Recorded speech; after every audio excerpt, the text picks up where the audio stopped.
হবিগঞ্জে জাতীয় নাগরিক পার্টির কেন্দ্রীয় নেতাদের উপর হামলার প্রতিবাদে মঙ্গলবার রাতে রাজধানীতে বিক্ষোভ মিছিল করেছেন এনসিপি নেতাকর্মীরা। মঙ্গলবার বিকেলে হবিগঞ্জে জুলাই পদযাত্রা কর্মসূচি শেষে এনসিপি নেতাদের গাড়ি বহরে হামলা ও নেতাকর্মীদের মারধর করা হয়।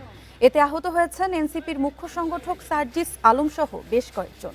এ ঘটনার প্রতি নিন্দা জানাতে মঙ্গলবার রাত 10টার দিকে রাজধানীর বাংলা মোটর থেকে বিক্ষোভ মিছিল শুরু হয়। মিছিলটি শাহবাগ মোড়ে গিয়ে শেষ হয়। এ সময় হামলার প্রতিবাদ এবং জড়িতদের দ্রুত গ্রেফতারের দাবিতে বিভিন্ন স্লোগান দেন নেতাকর্মীরা।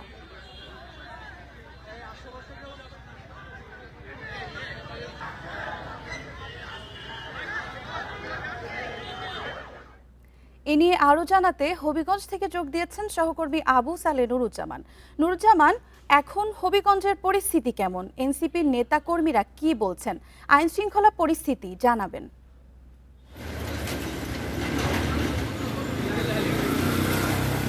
দেখুন, গতকাল এনসিপির যে প্রোগ্রাম ছিল তাদের জুলাই গণজাগরণ প্রোগ্রাম, সেটা আজমেরিগঞ্জ এবং হবিগঞ্জ শহরে অনুষ্ঠিত হয়েছে।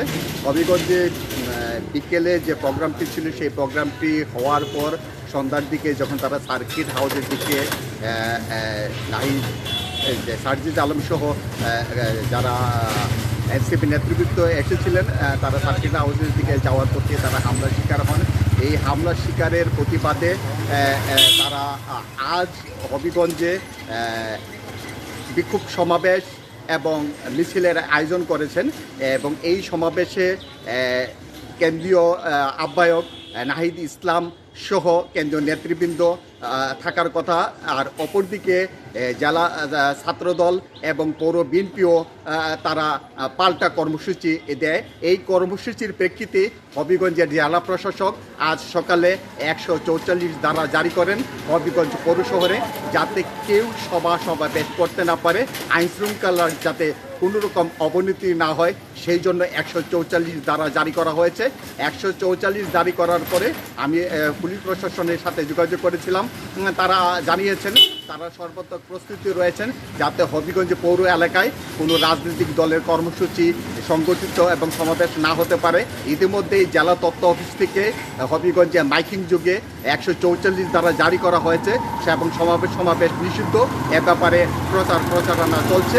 এখনও পর্যন্ত হবিগঞ্জের পরিস্থিতি আমরা এখন স্বাভাবিক দেখতে পাচ্ছি। আর আইন শৃঙ্খলা বাহিনী তারা সতর্ক অবস্থানে রয়েছে। তবে আমাদের অপেক্ষা করতে হবে, যেহেতু এই সময়টি নির্ধারণ করা হয়েছে বিকেল 3টে। এই 3টের আগ পর্যন্ত কী ঘটনা ঘটতে যাচ্ছে সেই দিকে আমরা পর্যবেক্ষণে আছি। এই ছিল সর্বশেষ। হবিগঞ্জ থেকে সর্বশেষ পরিস্থিতি নিয়ে কথা বলছিলেন আমাদের সহকর্মী।